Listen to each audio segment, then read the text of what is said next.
तारीखें बदलती हैं, सरकारें बदलती हैं, चेहरे बदलते हैं, लेकिन इतिहास के पन्नों पर कुछ ऐसे कीर्तिमान दर्ज हो जाते हैं जिन्हें मिटा पाना सदियों तक मुमकिन नहीं होता। भारत के लोकतांत्रिक इतिहास में आज एक ऐसा ही महाअध्याय जुड़ चुका है, एक ऐसा रिकॉर्ड जिसने आजाद भारत के सारे पुराने समीकरणों को ध्वस्त कर दिया है। नरेंद्र दामोदर दास मोदी अब भारत के इतिहास में सबसे लंबे समय तक देश की सेवा करने वाले निर्वाचित प्रधानमंत्री बन चुके हैं। जी हाँ, एक ऐसा नेता जिसके पास न तो कोई बड़ा राजनीतिक खानदान था, न ही कोई वंशवादी विरासत, लेकिन आज उनके नाम के आगे भारत के लोकतांत्रिक इतिहास का सबसे बड़ा रिकॉर्ड दर्ज हो चुका है। लगातार 4,399 दिनों तक देश के प्रधानमंत्री के रूप में सेवा करने का ये आंकड़ा सिर्फ एक नंबर नहीं है, बल्कि ये भारतीय राजनीति में आए उस महाबदलाव की कहानी है जिसने देश की दिशा और दशा दोनों को हमेशा हमेशा के लिए बदल दिया। इस ऐतिहासिक मौके पर आज पूरा देश जश्न मना रहा है। दिल्ली के सियासी गलियारों से लेकर उत्तर प्रदेश के लखनऊ तक बधाइयों का एक ऐसा सैलाब आया है जिसने विपक्ष के खेमे में खलबली मचा दी है। उत्तर प्रदेश के मुख्यमंत्री योगी आदित्यनाथ और उप मुख्यमंत्री केशव प्रसाद मौर्य ने प्रधानमंत्री को इस अकल्पनीय कामयाबी पर बधाई दी और इसे भारतीय लोकतंत्र का सबसे गौरवशाली क्षण बताया है। आइए सबसे पहले समझते हैं कि आखिर ये रिकॉर्ड इतना बड़ा और ऐतिहासिक क्यों है।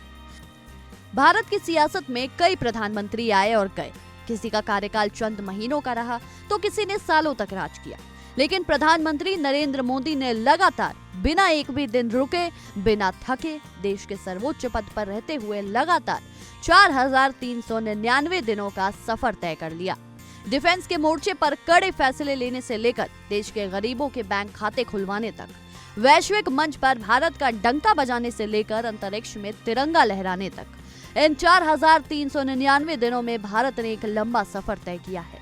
उत्तर प्रदेश के उप मुख्यमंत्री केशव प्रसाद मौर्य ने इस आंकड़े को रेखांकित करते हुए कहा कि लगातार इतने दिनों तक प्रधानमंत्री के रूप में देश की सेवा करना यह साबित करता है कि भारतीय लोकतंत्र की ताकत कितनी असीम है।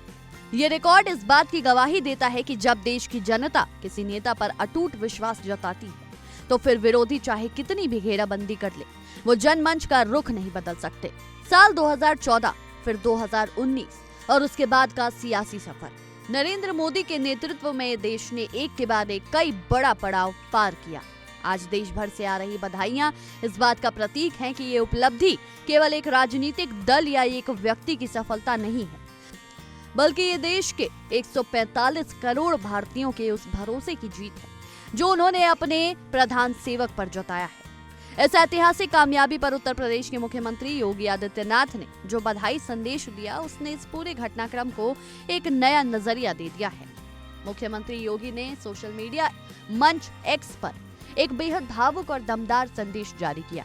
योगी ने कहा कि ये उपलब्धि किसी एक व्यक्ति की सफलता मात्र नहीं है, बल्कि ये देश की जनता के अटूट विश्वास, उनके अपार समर्थन और हमारे लोकतांत्रिक मूल्यों के सबसे मजबूत अभिव्यक्ति है।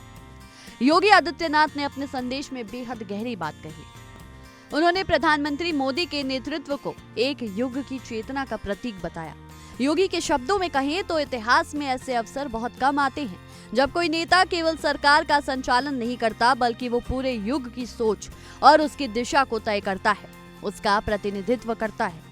मुख्यमंत्री योगी ने कहा कि 145 करोड़ भारतीयों की सेवा, उनकी सुरक्षा और उनकी समृद्धि के लिए 24 घंटे समर्पित रहने वाले नेतृत्व को आज ये महासम्मान मिला है। प्रधानमंत्री मोदी का तप, उनका त्याग, उनकी दूरदृष्टि और राष्ट्र के प्रति उनका समर्पण ही जिसने आज उन्हें इस मुकाम पर पहुंचाया है। योगी आदित्यनाथ ने आगे कामना की कि प्रधानमंत्री का यह यशस्वी नेतृत्व आगे भी देश की प्रगति, उसकी प्रतिष्ठा और उसके पराक्रम की नई नई गाथाएं लिखता रहे और भारत को विकास की उस ऊंचाई पर ले जाए जिसका सपना हर एक देशवासी देखता है। एक तरफ मुख्यमंत्री योगी ने जहां प्रधानमंत्री मोदी के त्याग और तपस्या की बात की, तो वहीं उत्तर प्रदेश के उप मुख्यमंत्री केशव प्रसाद मौर्य ने पीएम के इस सफर को देश के हर गरीब और श्रमिक के स्वाभिमान से जोड़ कर दिया। केशव प्रसाद ने बधाई देते हुए कहा कि प्रधानमंत्री नरेंद्र मोदी की ये यात्रा करोड़ों युवाओं, गरीबों, पिछड़ों और श्रमिक परिवारों के लिए सबसे बड़ी प्रेरणा का स्रोत है। मौर्य ने तीखा सियासी तीर छोड़ते हुए कहा कि नरेंद्र मोदी की ये कामयाबी भारतीय राजनीति में हावी रहने वाले वंशवाद और परिवारवाद के मुंह पर सबसे करारा तमाचा है। बिना किसी राजनीतिक विरासत के बिना किसी गॉडफादर के और बिना किसी वंशवादी पृष्ठभूमि के एक बेहद साधारण और गरीब परिवार से निकलकर देश के राष्ट्रीय नेतृत्व तक पहुंचना और फिर दुनिया के सबसे बड़े लोकतंत्र का लगातार सर्वोच्च जनादेश प्राप्त करना, ये कोई मामूली बात नहीं है। ये कहानी है उस संकल्प की जो ये साबित करती है कि अगर आपके भीतर जनसेवा की सच्ची भावना हो तो देश का गरीब से गरीब व्यक्ति भी अपनी मेहनत के बल पर शीर्ष पर पहुंच सकता है। मौर्य के मुताबिक प्रधानमंत्री मोदी के नेतृत्व ने सेवा, सुशासन और राष्ट्र प्रथम की भावना के साथ काम किया है। यही वजह है कि सरकार की तमाम विकास योजनाओं का लाभ आज बिना किसी भेदभाव के समाज के अंतिम पायदान पर बैठे व्यक्ति तक पहुंच रहा है।